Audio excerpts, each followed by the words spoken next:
All right, what's up? What's up? I'm coming to you from the W Puerto Vallarta. Actually, it's the W Punta de Mita, which is, I guess, the most exclusive city in all of Mexico. It's about 30 minutes outside of Puerto Vallarta.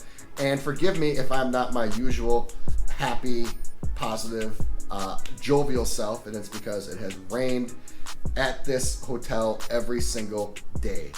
Torrential, hardcore downpour rains. And this room is $800 a night. I've been here for 3 nights, and this trip has literally been an utter waste. I know that's not the best way to look at it. It's not the most positive, but it is the most truthful and objective. It happens from time to time. But one way you can preempt this is that if you stay at budget luxury hotels that are a little bit cheaper, because if this does happen, when this does happen, you aren't out so much money. So I just stayed at 3 budget luxury hotels before this, and by the way, the weather was quite cooperative for each one of those trips. Of course, it had to turn south when I got to the best hotel on the trip, but I'll digress on that. I stayed at the Marriott, I stayed at the Sheraton, and I stayed at the Westin. They're all priced very similarly. They're all in the Marriott ecosystem. They all are at the entry level of the luxury realm. So which one should you stay at? I'm gonna tell you which one based off of location, the campus, the experience, the dining, the pool, the luxury of the hotel, the price, the value, and the rooms. I'm just gonna get right into it. The Sheraton is in the hotel zone. It is closest to the Malecón, which is the boardwalk, and it's also closest to the romantic zone. So if you're someone who likes to get outside your hotel and visit the city, the Sheraton location is going to be the one for you. The Marriott and the Westin are in a different area of town. They are in the Marina area. The Marina area is going to be a little classier, a little quieter. So the Sheraton is going to be the more energetic, the more upbeat area, the busier area, and then the Westin and the Marriott are going to be in the classier and more expensive area. For me, I got the Sheraton at number 1, the Marriott at number 2, and then the Westin at number 3. In terms of the campus, the Sheraton is a convention center. So just think of any convention center. It is huge, it is sprawling. The Sheraton specifically had 2 huge pools, 6 restaurants, just a ton of options for entertainment and activities. The Westin was like the complete opposite. It was the smallest of the 3 hotels. It was cozy, it was intimate. I mean, as cozy and as intimate as a Westin can get.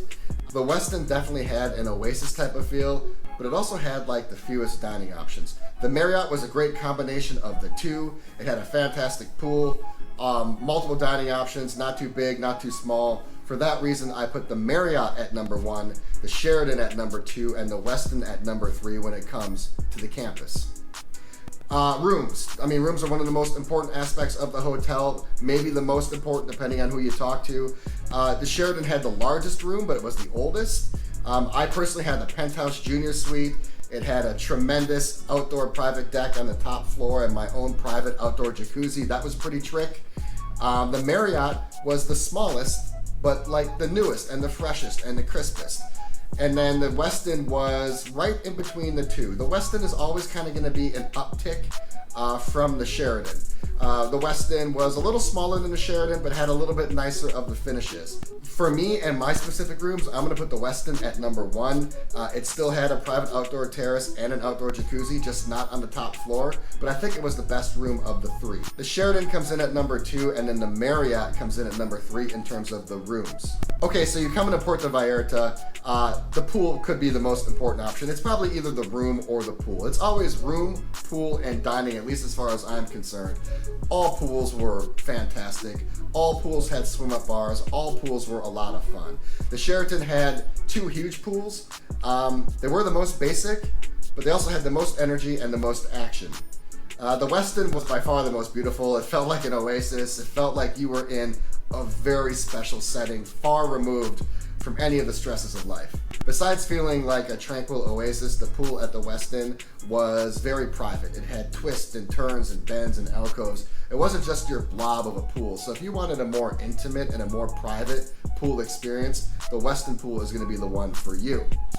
The Marriott pool was the most modern. It was the most sensational. It was the most spectacular. It had a double-decker pool bar. It had an infinity edge that overlooked the ocean, so it felt like the pool was going right into the ocean. Overall, the design was very contemporary. Lots of cool, sharp geometric angles, a very, very modern design. The Marriott pool had a sunbathing island that overlooked the ocean.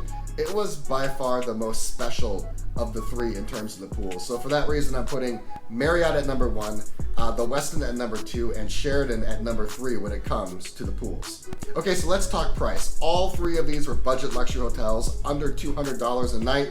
That's pretty remarkable when you take a look at my junior suites at both the Sheraton and the Westin. If you haven't seen those videos, I highly recommend you take a look at them. Just take a look at the price I paid for those junior suites. Unbelievable.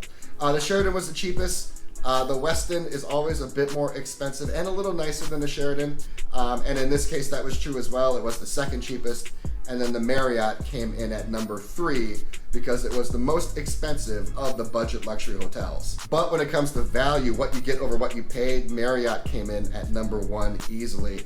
I said this in my Marriott video, it should have been a JW Marriott. I got a JW Marriott vibe from that Marriott. It was one of the nicest Marriotts I've ever been to. So for that reason, I am putting the Marriott at number 1 when it comes to value. The Sheraton at number 2. I thought it was a fantastic hotel. For what I paid and for what I got, the value was unbelievable. So the Sheraton comes in at number 2. And then the Westin comes in at number 3. But all of these I thought were a tremendous value. Fantastic hotels in one of the best cities in the world for under $200 a night. The value was definitely there on all three of them. Okay, dining, this is another cornerstone category along with the pool and the room. The Sheraton had 6 dining options. The Sheraton had a 4-diamond restaurant and other fun options. It had a sushi place, and it also had the most luxurious sports bar, $9.99, that I've ever seen in my life. So that was a very fun place to eat and drink. The Marriott had really creative restaurants as well. It had the most authentic sushi restaurant I've ever seen in Mexico, and most authentic sushi restaurant I've ever seen in a long time period at Mikado. It had a tequila and ceviche bar. I thought that was really modern and really cool. And also just had like a good old Champion sports bar. Sometimes you just want a burger and a beer, and the Marriott had that. The Westin really had poor dining. In fact, because of that, I ate off campus for most of my meals at the Westin. So for that reason, the Westin comes in at number 3. The Marriott comes in at number 2, and the Sheraton for dining comes in at number 1. All right, 2 categories left, 2 very important categories, luxury and experience. Luxury is very straightforward. I said this in this video. I said it in my other videos. The Marriott felt like a JW Marriott. And when you pay Marriott prices, I get a JW Marriott type of experience. I don't know how you put that anything else but number 1. So Marriott is coming in at number 1 for the luxury, and you know, there was marble everywhere, very dynamic and dramatic, just architecture with sprawling ceilings, marble arches. It was a very, very profound place to stay. That Marriott was unbelievable. The Westin comes in at number 2 because the Westin is always a tick up in luxury from the Sheraton, and that was true in this regard as well. And then Sheraton was number 3. All right, last one, and that is experience. This is maybe the most important one because you're paying for a product, you're paying for an experience, you're paying for a service, and after you're done, how did you feel? How did that make you feel? And would you go back again? So that is experience. I'm gonna put the Westin at number 3. It had the most beautiful pool. It was the most intimate and private setting, and it had a phenomenal location in the Marriott Marina, but it just didn't have a lot of personality. It did not have a lot of edge. And I'm not really sure I'd go back. So for that reason, I put it at number 3. Number 2 is the Sheraton. The Sheraton didn't have a lot of personality, but it had a ton of personality for being a Sheraton, if that makes any sense. It was a very fun atmosphere. It had a phenomenal location, lots of dining options. The value was tremendous. The price was the cheapest. I would go back to the Sheraton absolutely over the Westin. So for that reason, I'm putting it at number 2. But overall, there is really no comparison. The Marriott comes in at number 1 in terms of experience. It was the classiest, it was the most luxurious, it had the best pool, it had the most sophistication, it was in a phenomenal area in the marina. The restaurants on site were very modern, very creative with the tequila and ceviche bar, with the authentic Japanese experience. And then you're in the marina where you have access to some of the best dining, actually probably the best dining in this city. So the Marriott comes in at number 1 for the experience. And overall, Marriott comes in at number 1 for me in terms of these budget luxury hotels for all the reasons I've said. And the Sheraton surprisingly comes in at number 2. That's right. The younger brother, the uglier brother, the cheaper brother to the Westin comes in at number 2, and then the Westin comes in at number 3. So if you're looking for the best budget luxury experience in Puerto Vallarta, it is Marriott number 1, Sheraton number 2, and Westin number 3.